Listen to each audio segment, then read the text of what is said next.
नमस्कार दोस्तों, मैं एक बार फिर से आप सभी का स्वागत करता हूं इस क्लास में, जिसमें हम त्रिकोणमिति के कुछ अनुप्रयोग पढ़ने जा रहे हैं। देखिए, कक्षा 10 का जो मैथ का पाठ है, त्रिकोणमिति का कुछ अनुप्रयोग।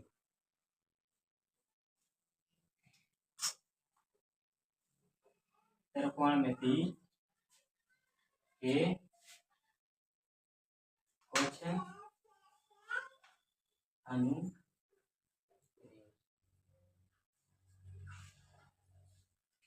ये है पाठ का नाम। त्रिकोणमिति का परिचय है वो हम पहले ही समझ चुके हैं।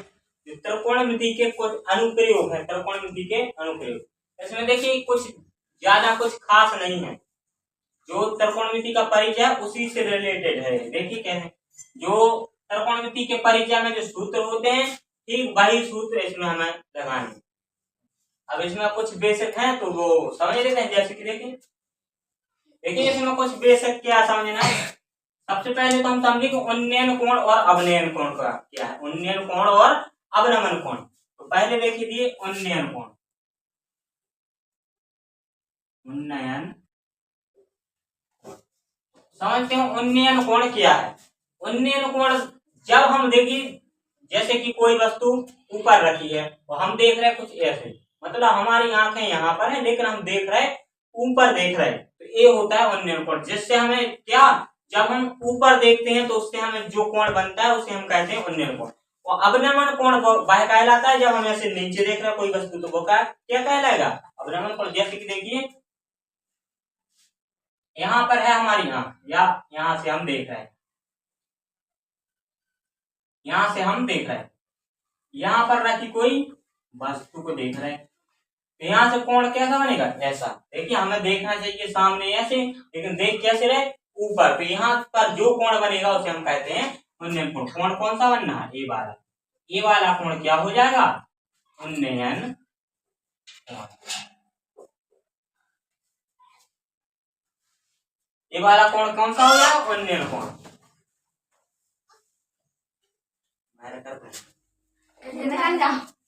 बहन चली जाओ मम्मी है, अब यार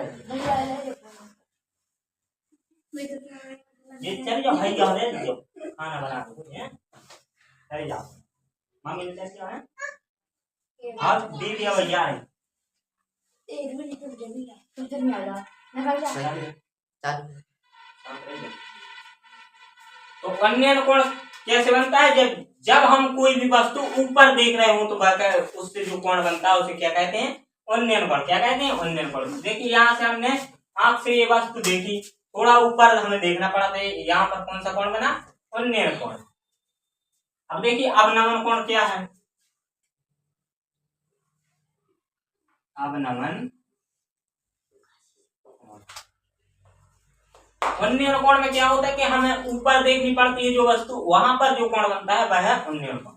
अवनमन कोण क्या है, जैसे कि यहाँ से हम देख रहे हैं, यहाँ से हमें देखना चाहिए सीधे, लेकिन हम देख रहे हैं नीचे, मतलब यहाँ पर कोई वस्तु रखी तो हम देख रहे हैं कैसे, ऐसे देख रहे हैं, तो यहाँ पर जो कोण बनेगा वह क्या हो जाएगा, ये हो जाएगा अवनमन।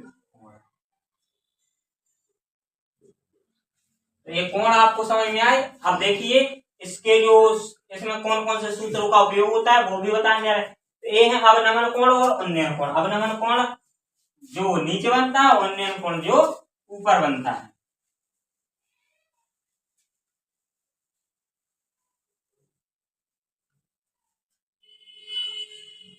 जो त्रिकोणमिति के परिचय में हमने जो टेबल पढ़ी थी वह भी इसमें यूज होती है। टेबल को याद करने के हमने दो तरीका बताए थे। एक तो है कि 0 से 4 तक गिनती लिखी है, सब में 4 का भाग दे दिए। देखिए अगर हमें साइन का मान निकालना है, साइन की टेबल निकालनी है, क्या करेंगे, 0, 30, 45, 60 और 90। आपको क्या करना है कि 0 से लेकर 4 तक गिनती लिखना है, सभी में 4 से भाग देना है और सभी का क्या कर देना है, रूट। इससे हमारे क्या निकाल आएंगे, साइन के मान निकाल आएंगे। देखिए यहाँ पर क्या आ जाएगा, 0 का रूट करेंगे 0, 1/4 का रूट करेंगे क्या आ जाएगा, 1/2, 2/4 से क्या कट जाएगा, 1/2 में 1/2 का रूट करेंगे तो क्या आएगा 1/√2। इसी प्रकार जो 3/4 है ये क्या आ जाएगा 3/4 का वर्गमूल क्या होता है 2। यहाँ पर 4 से 4 कट जाएगा क्या आ जाएगा 1 का वर्गमूल 1 ही होता है।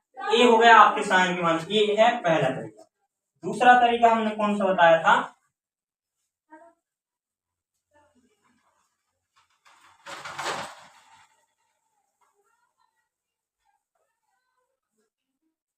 दूसरा तरीका है आपको आपकी उंगलियों पर याद कर सकते हैं। देखिए कैसे, जैसे कि हमारे पास ये उंगलियां हैं, इसमें जो भी सबसे छोटी उंगली हो, मतलब इसे नहीं गिनना है, ए अंगूठा होता है सबसे छोटा होता है कि नहीं होता है, तो यहाँ पर आपको जो सबसे छोटा कोण होता है यहाँ पर लेना है। मतलब 0 अंश यहाँ पर आ जाएगा, 30 अंश यहाँ पर आ जाएगा, 45 यहाँ पर आएगा और 60 यहाँ पर आएगा और 90 यहाँ पर आएगा। देखिए जैसे कि हम यहाँ पर हाथी बना ले रहे, अगर बन जाएगा तो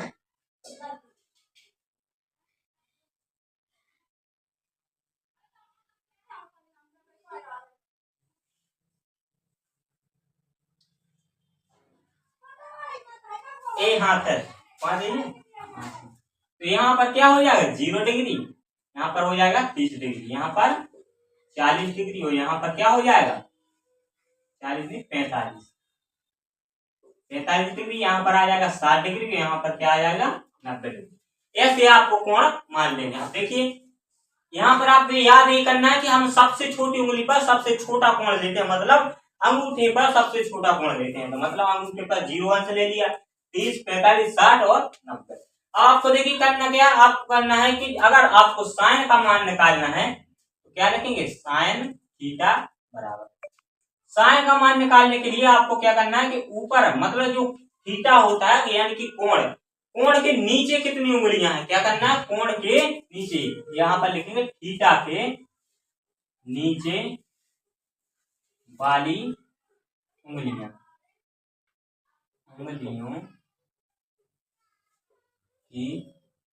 संख्या। तो आपको रूट में क्या लिखना है कि थीटा के नीचे वाली उंगलियों की संख्या बटे में इसमें 2 का भाग देना है। क्या करना है 2 का भाग देना है। और अगर आपको कॉस का मान निकालना है तो कॉस थीटा बराबर, कॉस थीटा में आपको करना है कि थीटा के ऊपर वाली उंगलियों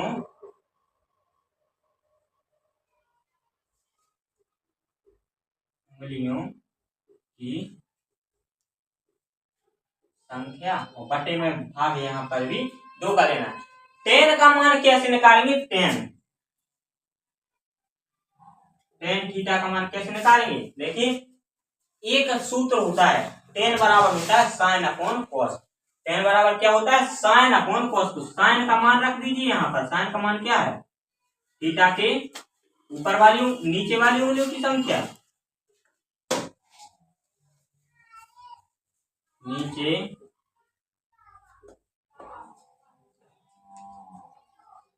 वाली उंगलियों की संख्या बटे 2। इसमें भाग देना है आपको कॉस के मान। कॉस का मान क्या है थीटा के ऊपर वाली उंगलियों की संख्या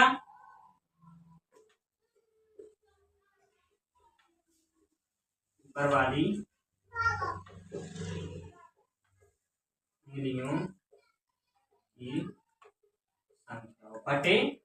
अब देखिए जब 4 नीचे बटे में आ जाते हैं तो हम क्या करते हैं कि बीच का तो बीच में गुणा हो जाता है और नीचे का कहां गुणा होता है ऊपर। जब 2 का गुणा यहाँ पर हो जाएगा तो 2 से 2 काट देंगे कि नहीं काटेंगे, बचा क्या टेन बराबर बचेगा आपका, टेन थीटा बराबर बचेगा क्या यहीं पर लिखेंगे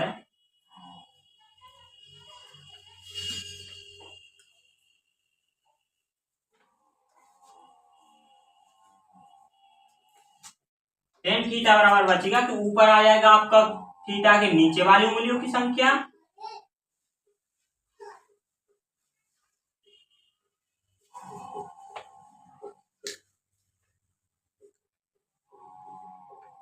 और नीचे आ जाएगा थीटा के ऊपर वाली उंगलियों,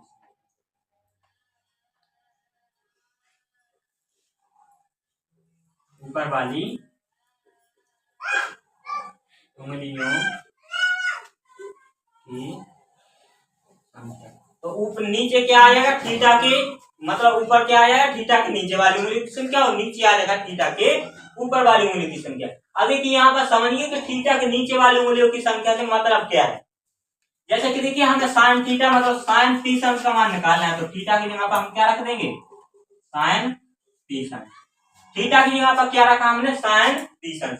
अब यहाँ पर क्या है, थीटा के नीचे वाली उंगली, तो नीचे क्या है, 30 अंश के नीचे कितनी उंगलियां हैं, एक उंगली है। 30 अंश के नीचे कितनी है, एक उंगली। तो आपको क्या लिखना है, रूट में 1 और बटे में क्या लिखा है, बटे में लिखा है 2। तो मान क्या आ जाएगा, मान आ जाएगा 1/2।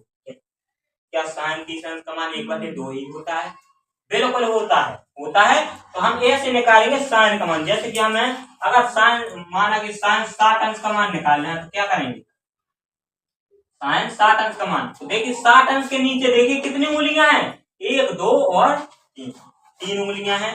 क्या लिख देंगे यहाँ पर, 3, रूट 3/2। रूट 3/2 ही होता है साइन 60 अंश का मान, बिल्कुल होता है। होता है कि नहीं होता है। अगर हम निकालेंगे साइन 45, साइन 90 अंश का निकालेंगे, जरिए क्या आएगा, साइन 90 अंश। देखिए अगर हम उंगलियों से निकालना चाहें तो उंगलियों से 90 अंश के कहां पर होता है, यहाँ पर होता है। 90 अंश के नीचे देखिए कितनी उंगलियां, 1 2 और 3 और 4, कितनी है, 4 उंगलियां हैं 90 अंश के नीचे। तो नीचे क्या आ जाएगा, 4 उंगलियां हैं, बटे में क्या है, 2। क्या है, बटे में 2। अब रूट 4 का मान कितना होता है, 2 बटे में 2। 2 से 2 काटेंगे, क्या आएगा, क्या साइन 90 अंश का मान 1 ही होता है, बिल्कुल होता है, 1 होता है कि नहीं होता है। तो ए से हम निकालेंगे साइन का मान। अगर हम कहें कि आप कॉस का मान निकालिए, जैसे कि कॉस 45 अंश का मान निकालिए, तो कॉस 45 अंश का मान आप कैसे निकालेंगे। देखिए कॉस में हमें देखना क्या, आपको ध्यान रखना है कि कॉस में रहती है थीटा के ऊपर वाली उंगली की संख्या, साइन में रहती है थीटा के नीचे वाली उंगली की। कॉस में देखना है हमें, कॉस कितने अंश का देखना है, 45। 45 यहाँ पर होता है। इसके ऊपर कितनी उंगलियां हैं, 1 और 2। क्या लिख देंगे, रूट में 2, अपॉन में कितना लिखेंगे, 2। ये आ जाएगा रूट 2 अपॉन में 2। लेकिन ये तो होता नहीं है, कॉस 45 में समान नहीं होता है। तो आपको क्या करना है, इसे थोड़ा और हल करना है। देखिए जैसे कि 2 है, तो 2 को हम क्या लिख सकते हैं, बताइए, इस 2 को हम क्या लिख सकते हैं, क्या 2 को हम रूट 2 लिख सकते हैं, बिल्कुल लिख सकते हैं। देखिए कैसे, इसे लिख सकते हैं रूट 2 गुणे रूट 2। क्या रूट 2 का रूट 2 में गुणा करने से 2 आता है, बिल्कुल आता है। मतलब हम 2 को ऐसा लिख सकते हैं। अब क्या होगा, इससे कट जाएगा, बचा क्या, 1/2। क्या cos 45 अंश का मान 1/√2 होता है, बिल्कुल होता है, होता है। तो ऐसे निकालेंगे आप cos के मान। अब अगर हम कहेंगे tan का मान निकालिए, तो tan का मान कैसे निकालेंगे, tan थीटा का मान कैसे निकालेंगे। माना कि हमें अगर tan 60 अंश का मान निकालना है, तो निकालिए, कैसे निकालेंगे, tan 60 अंश का मान कैसे निकालेंगे, बताइए। सिंपल सा है, 60 अंश कहां पर है, यहाँ पर। पहले हमें क्या देखना है, नीचे वाली उंगली की संख्या। 60 अंश के नीचे कितनी उंगलियां हैं, 1 2 और 3। क्या लिखेंगे, √3। √3 लिखेंगे। फिर हमें क्या देखना है, ऊपर वाली उंगली की संख्या। बताइए 60 अंश के ऊपर कितनी उंगलियां हैं, 1। तो नीचे क्या लिख देंगे, √1। √1 का मान तो √1 ही आ जाएगा, 1 का भाग √3 में देंगे तो क्या आएगा, √3। तो tan 60 अंश का मान क्या होगा, √3। समझ में आई ये तरह।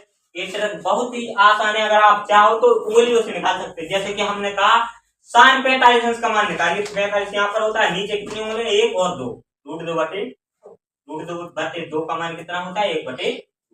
क्या आ जाएगा साइन 45 अंश का मान, 1/√2। ये है बिल्कुल सिंपल सी तरह, जो कि आप अपनी उंगलियों पर भी याद कर सकते हैं। देखिए ये मतलब ये टेबल की ये पूरी आपको जो त्रिकोणमिति का अनुप्रयोग है, उसमें ये पूरे टेबल का ही यूज है। देखिए अब और क्या क्या होता है त्रिकोणमिति के अनुप्रयोग में। त्रिकोणमिति के अनुप्रयोग में कुछ सूत्र और होते हैं। कौन से होते हैं, जो लाल बटे कक्का वाली ट्रेथ हमने बताई थी, लाल बटे कक्का, LAL बटे डबल के। इसका मतलब क्या है, इसका मतलब समझाया था। इसका मतलब है कि आप पहले वाले कॉलम को आपको मानना है साइन, साइन थीटा बराबर क्या होगा एल बटे, बीच वाले कॉलम को मानना है आपको कॉस, कॉस थीटा बराबर क्या आ जाएगा ए बटे के,